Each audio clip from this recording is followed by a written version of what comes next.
What's going on, guys? It's Nick here, back in the video. A lot of injuries in week 2, unfortunately, and while they only open up a few big-time targets, definitely some players we need to be going after on free agency this week. In terms of number one claims, I doubt they're available, but just to cover all of our bases for the 10% of you where they are available, Jordan Mason, J.K. Dobbins, if they are available in your league, they are worth the number one claim. They are worth a huge chunk of your fab. Go after them, obviously. And the same thing for Rashid Shaheed. He's actually available in, depending on the format, 30-35% of leagues. If you're in one of those leagues, he's worth the number one claim as well. Less valuable than when you get, a high-end running back, but he's still someone you would have to go after. In terms of people who are actually available for most of you, I do think it's a hair risky because they could 100% go after another running back. But I do think Carson Steele is worth using a number one claim on. Definitely not to the same degree as if Jordan Mason or if J.K. Dobbins were available, because those guys are also worth the number one claim, but they'd be worth, north of 50% of your fab. Steele is not worth that. I don't remember exactly what I have on the website for exactly what I would spend on him.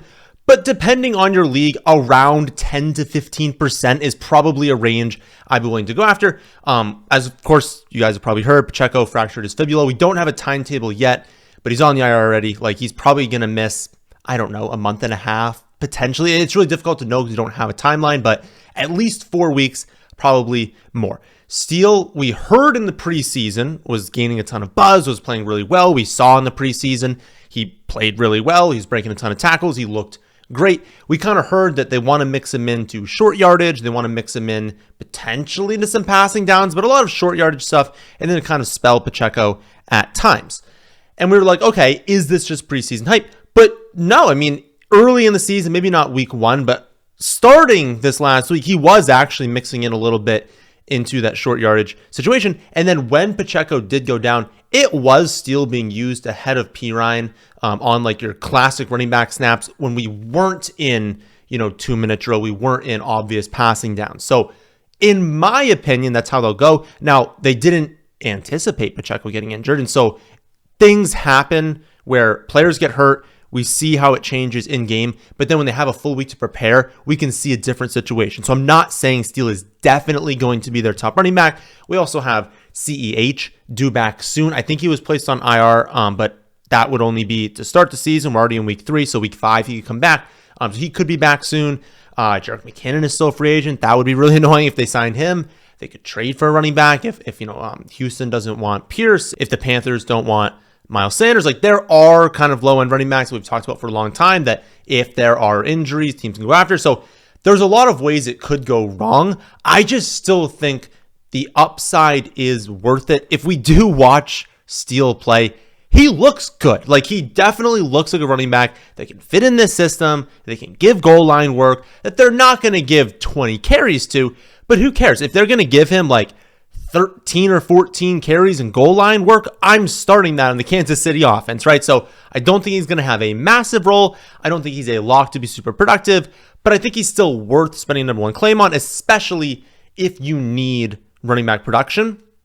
And again, if you use a fab system, I think in that, I would say 11, 13% on the low end to 15 to 17%, just kind of depending on your need position. Then if you go to Pirine, I do think he's less valuable just because I do think he sticks more into a strictly passing down role, maybe mixes in a little bit more on non-obvious passing downs and so gets a few carries mixed in there. But again, I would still prefer Steele. I'd probably throw 5 to 7%, something like that at Samaje Pirine. He also has the potential, if they go after McKinnon, obviously he's toast. But again, I don't know what they're going to do. Hopefully find that out soon. Hopefully they come out and say, hey, we trust Steele, we trust Pirine. We're going to roll with them until we get CH back, until we get Pacheco back. But again, I still think it's worth using a number one claim on Steele. No other player this week I think is worth a number one claim on. So we'll go position by position for the rest of the video. For running backs, we'll stick with that position. Behind Mason, Dobbins, Steele, Pirine, your top options are Braylon Allen, who I guess you could theoretically say could be worth a number one claim if you were in a competitive deeper league. Let's say 12 teams, everyone's paying attention. You've got 8 bench spots, right? So, and an IR spot. So waivers are a lot more thin, there's much fewer options that pop up, then we can start talking about that. 8-team leagues, 10-team leagues, 12-team leagues with shallower benches, you don't need to spend a number one claim to get him. But Braylon Allen, and again, we'll talk about these guys in a second. I want to list them off first. So Braylon Allen, and this is in order of how much I like him. Braylon Allen, Bucky Irving, Ty Chandler, Ray Davis, Tyron Tracy Jr., Damian Pierce, Antonio Gibson, Marshawn Lloyd, and Donta Foreman, again, in that order. For most of the people watching this, I really think you probably only need to focus on the top 6, so we'll go over them. Braylon Allen, super young rookie. He looked fantastic in the preseason. He was getting a ton of hype in camp. He's looked great in the regular season, coming off a 2-touchdown game. Only had 9 touches, only played 20 snaps. So don't think that he went out there and had like a 50% share of the workload. And realistically, like Breece Hall was also used a ton. And when the Jets do run into these games where play volume is lower, they want to be able to lean on Breece Hall a little bit more in those games, Hall will see his 20 touches. Like basically, Hall's going to get his workload, and they're not going to give him 30. So in the games where they can kind of combine for 30 touches, you're going to see more touches go to Braylon Allen. But in the games where they only give the running backs 20 touches, you're not going to see Braylon Allen stick with his 9 and have 11 for Breece Hall. Like Breece Hall is basically going to get like 18 or 19, and Allen's not going to do anything, as we saw in the first week. So don't think that this is him getting a ton of touches. But the fact still remains, if Breece Hall ever went down, you have a running back 1, and as we've seen around the league, injuries happen all the time. They happen every week. And so no one is immune to them. You want to be rostering these running backs that have running back 1 upside if the starter goes down. Ty Chandler, he gained 80 yards on 10 rush attempts. We need to watch the status of Aaron Jones. I do think he's going to be totally fine. I don't think Aaron Jones has an injury that's going to force him to miss any time. But you combine that with, he did fumble, Aaron Jones, at the 1-yard line. Very costly fumble. He still won the game, but it could have been very, very bad. Combine those two things with Ty Chandler looking really good. Is there an opportunity here for Ty Chandler to gain a few more touches every week, gain a little more trust in the coaching staff? Plus, Ty Chandler's never actually been bad. He's had a few stretches where he wasn't amazing, but whenever he's gotten a workload, he's been pretty good. So he's not a bad running back. I think he could get more touches moving forward. I think he's definitely worth rostering. Bucky Irving didn't have as good of a game as week 1, but it continues to be a thing where he's better on the ground. He was pretty bad on the ground, honestly, but not as bad as Rachaad White was on the ground. Rachaad also left with a very minor injury, but then came back, so I wouldn't worry about that. But the point remains, again, whenever you have these running backs that are the clear backups who are doing pretty good on the ground and are at times outproducing the starter, you want to be rostering them. Because Bucky Irving, I don't think will ever actually take over for Rachaad White, but I wouldn't be shocked at all if by the end of the season we looked at things and Bucky Irving had more carries than Rachaad White. Is it unlikely? Probably, but I don't think it's a crazy outcome even without an injury. And if there's an injury, of course, Bucky Irving is going to be very valuable. Same thing with Ray Davis. I don't think there's really a chance that he out-touches James Cook, but his snaps went from 10 to 31. He's a player that we're pretty sure is the back that's the direct backup to James Cook. So if there's an injury there, we have him. And then finally, Tyron Tracy Jr. Working his way back from that ankle injury he had. Remember, we thought he was done for the season. When he went down, they had the air cast on him. We were like, oh, he's toast. Everyone who gets the air cast does not come back that season. It was just an ankle sprain. He's already playing. Super noteworthy is that the Giants have 6 snaps from inside the 6-yard line. Tyron Tracy Jr. has been the running back for 5 of those snaps. So I don't know if that's small sample. Again, it's only a couple, but it's virtually every time they get within the 5-yard line, they're going with Tyron Tracy Jr., who we know is also very capable pass catcher. So if he can carve out a role where he's getting passing down snaps, he's mixing in at the goal line, he can have value. I think he'd still need a Singletary injury to be someone you actually want to start unless it's in a pretty deep format, but he should be rostered because he's someone that, learned running back a little bit later on, has potential, also comes with a very low floor because he's on the Giants. He's not even the starting running back, but I think there's potential here, and so he's someone that if you were looking for a stash, last piece of your bench, I'd go after him. At wide receiver, behind Shaheed, top players in order I'd go after are Demarcus Robinson, Quentin Johnston, Romeo Doubs, Tyler Johnson, Khalil Shakir, Josh Downs, Jordan Winnington, Jalen Polk, Andre Yosavash, and Alec Pierce in deeper formats. So probably we're going to want that cutoff of like 12 teams and maybe like, we'll say seven bench spots and on. We can kind of look at Jalen McMillan, Wandale Robinson, Jalen Naylor, Jalen Tolbert, Noah Brown, and Jermaine Burton. As far as the first list goes, Robinson, Tyler Johnson, Whittington, all, of course, Rams wide receivers, all, of course, benefiting from, Puka potentially not coming back until week like 7, 8, 9. Kupp, don't know the extent, but doesn't look amazing for his injury. I have not heard a timetable for that one, but there's a chance that he misses a little bit of time, at least as of recording this. So not only can you go after Robinson, who would probably be the traditional one, Tyler Johnson would be the number 2, but Whittington as well. Whittington was awesome in the summer, awesome in the preseason, so much hype around him. It really seems like, not that he's the next Puka, but like that they kind of had a similar thing where like no one was really talking about him in the pre-draft process, and I think they hit on Whittington. Now, I don't think he's going to end up being more valuable than Robinson and Tyler Johnson, but I think a lot of you are in leagues where, Robinson, Tyler Johnson, people got him last week, and it's not like Whittington really did anything this week. If Cooper Kupp is out, again, I don't think we're starting Whittington, but I'm pretty excited about his potential. I actually think he's a player that they're going to look at and be like, do we want to feature Robinson? No. Do we want to feature Tyler Johnson? No. I think he's exciting, but no. I don't know. I just feel like Whittington has the upside to where they're like, if we're kind of designing plays around someone, I think they might want to. Is it a little bit too much to put on his plate this early in his career? Maybe, because he's probably, not as high in their minds as Puka was, but I'm excited about him, and I think he's available in like 99.9% of leagues, so he's someone I would definitely go after, again, if Cooper Kupp is going to miss time. Quentin Johnston, he's coming up the best game of his career. He was terrible in like every single stat, every single underlying metric, like anything you could have possibly looked at last season, he was bad, and there was nothing that he was good in. But now we've got Chark on IR. Palmer's a little bit banged up. Ladd is still developing as a player. And, we talked about last week, right? He was number 1 in the NFL in first read percentage. Like, they were clearly dropping back. How can we get Quentin Johnston going? Didn't work out in week 1, worked out great in week 2, although it was pretty touchdown dependent. But, someone who's being featured as much on offense as this, who's a former first-round pick, who doesn't have a ton of target competition, is obviously someone that needs to be rostered. Now, I'll say Herbert's injury is going to kind of play into effect here. Like, if Herbert's out, you're not starting Quentin Johnston. So he's probably someone people are going to spend a little bit too much fab on. I would probably go after the Rams wide receivers first, but got to kind of mention him. Romeo isn't coming off a massive game, but I want to talk about him again because number 1, what are you going to expect? It was Malik Willis, a quarterback. Number 2, Love is due back soon. He could have played this week. My guess is Love returns either in week 3 or week 4, but that's an amazing outcome. Whether you had Love, you had the Packers players. Like, we thought he was done for the season. Then we thought maybe he's only like half the season. If he's going to miss 1 to 2 games, that is an amazing outcome for what it could have been.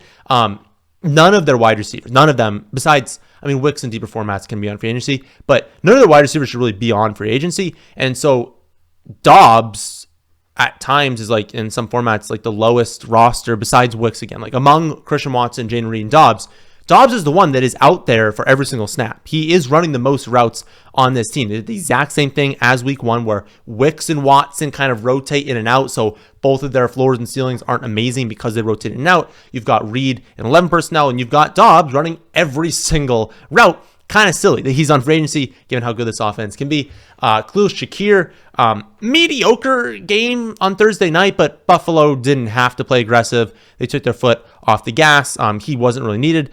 100% catch rate, I'm pretty sure right now. Kind of looks like their best wide receiver. Camp reports were that he was separating the most. He looks like the best. Honestly, I didn't believe it at the time. Kind of believe it now. Like, he's looked really, really good. Now, the upside's not amazing long-term because we know that Keon Coleman is going to develop. They're going to throw him out there every play, going to try and fast-track his development. He's going to command more targets as the season progresses. Curtis Samuel's getting healthier off of his injury, so every week he's going to be gaining snaps. He's going to be used more.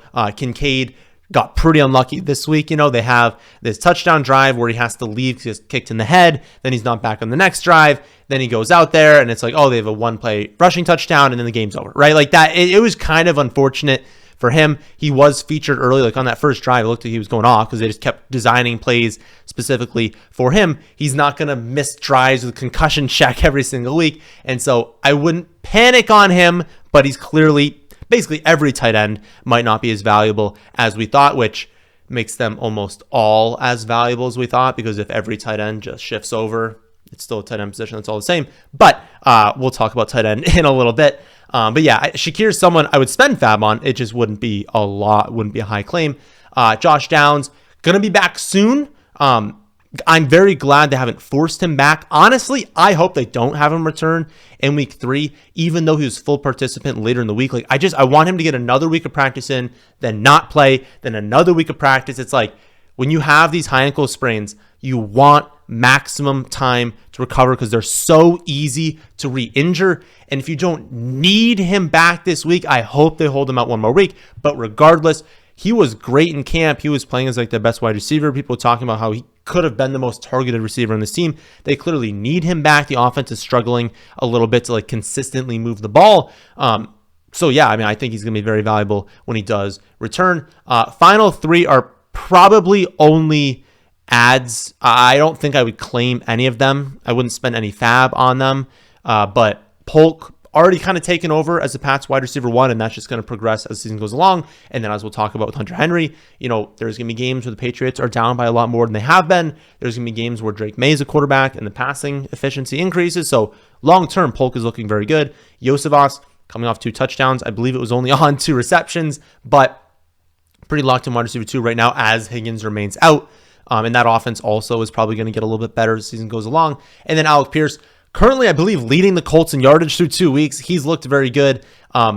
Each one of those 3 has their issues, though, right? Like, obviously, Polk is still on the Patriots. That's not a passing offense we want to be attacking. Yosivas will have Chase playing better. We'll have Higgins returning. And then, of course, with Pierce, when we have Downs return, when we have A.D. Mitchell progressing, his value is going to decrease. So there's problems with all of them. There's problems with many of the wide receivers after them, if you look at the chart on the website. But if you needed, like, bye weeks are coming, right? They're very soon to happen. If you need help on bye weeks, injuries are really piling up, need help there, these are players I'd be going after on free agency. At tight end, only one I'd go after is Hunter Henry. We talked about him last week, saying, the underlying stats were there, and he's pretty clearly their best tight end. I'm excited about Bell long-term, but that's obviously a long-term thing. He had value. He just didn't hit in week 1. Well, he hit in week 2. Now, the actual average outcome for him is probably somewhere in between week 1 and week 2. But the Patriots have been surprisingly good. Not good on offense, but surprisingly good for how good we thought they were going to be.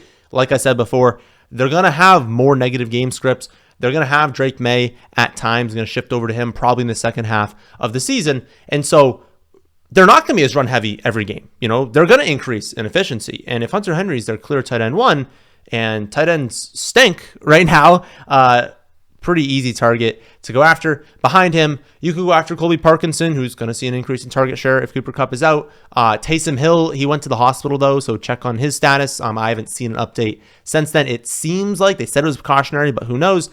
Maybe someone drops likely. You could go after him. Ertz, if you can stomach that, has actually been pretty good at tight end position.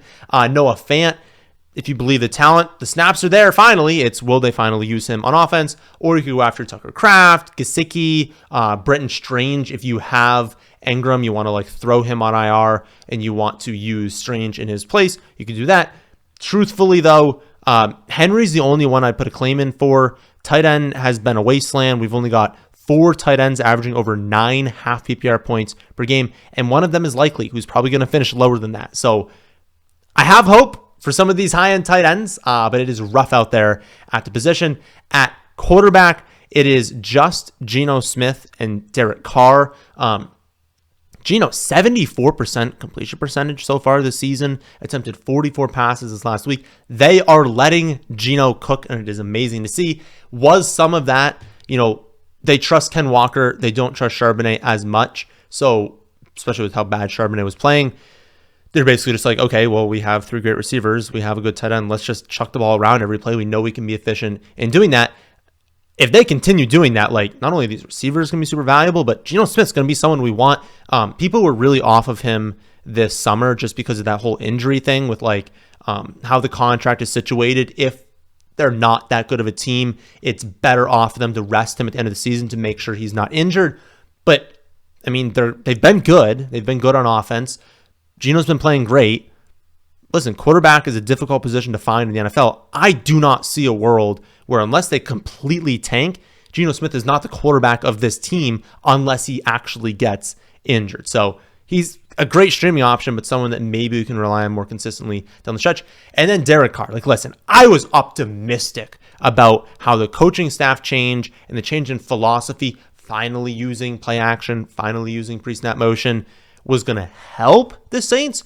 But in no way did I think they were going to average. I mean, what are they averaging? Like, it's 44 and 47. So what is that? Like 45.5 points per game. Like, I did not think that they would be averaging 45.5 points per game through 2 weeks. They're not going to average over 30. So like, obviously it's going to come down, right? Like, they're going to regress at some point. They're not going to have 100% of their drives finish in points like they've had so far. So efficiency will drop. But I mean, it's happening, right? Like, they are playing amazingly. They're leading the league right now in plays that have play action and pre-snap motion, which all the data in the world says you should be running on the vast majority of your plays, or at least like running at a much higher rate than every team in the NFL actually runs them at.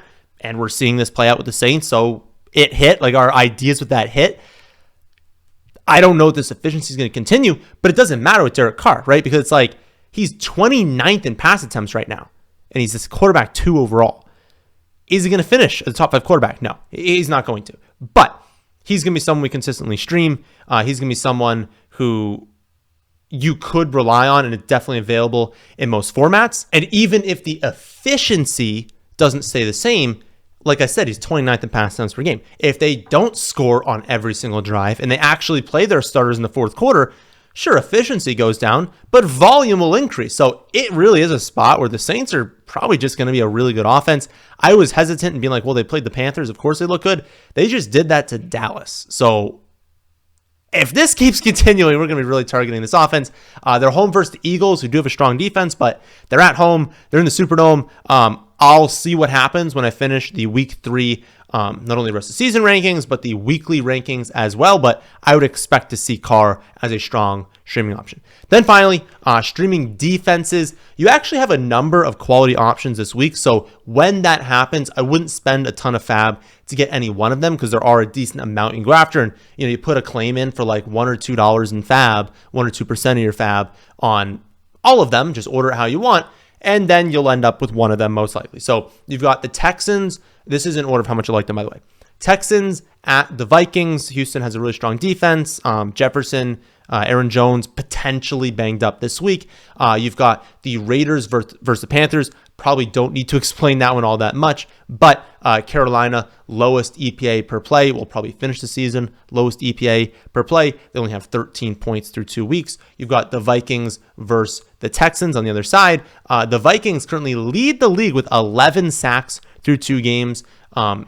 And defensive play typically increases when you're at home, just difficult for the opposing offense. You've got the Bengals versus the Commanders. Jaden Daniels has taken 7 sacks. Also, the Bengals are not only an above average team in terms of quarterback pressure percentage, but they've actually allowed the 9th fewest yards per play, and that's having played Kansas City this last week. You've got the Chargers at the Steelers. I would probably only use the Chargers if Justin Herbert plays, just because, like, I think Justin Fields is going to have a game where he just implodes. He goes back to taking a ton of sacks, but that can only happen if they get down. They're going to run the ball and play super safe while they're up or it's really close. And so if Herbert doesn't play, it's more likely the Steelers are winning, and then they won't have to play aggressive, and the Chargers defense won't do that much. You've got the Giants at the Browns. The Browns have allowed the 5th highest quarterback pressure rate. The Giants have created the 9th highest pressure rate on defense. And then finally, the Packers at the Titans. The Titans have allowed by a mile the highest quarterback pressure percentage, and no quarterback is getting hit more than Will Levis. They also have the third lowest EPA per pass. So if Green Bay gets up here, and especially if Jordan Love's quarterback and they get up, it's not going to be pretty for the Titans. So you can see exactly how I would order all of these players along with how much fab I would spend on each of them at my website, thefantasyfootballadvice.com. Tomorrow, the positional reports will go live. You'll also have the rest of season rankings going live, plus our first look at week 3 rankings. So you can see the rankings for quarterback, defense streaming as well there. The trade video will be posted at some point on Wednesday, to be determined exactly when that is though. So if you watched this far, be sure to leave a like, really helps me out, and subscribe to the channel if you are new here. But I'll catch you all on the next one.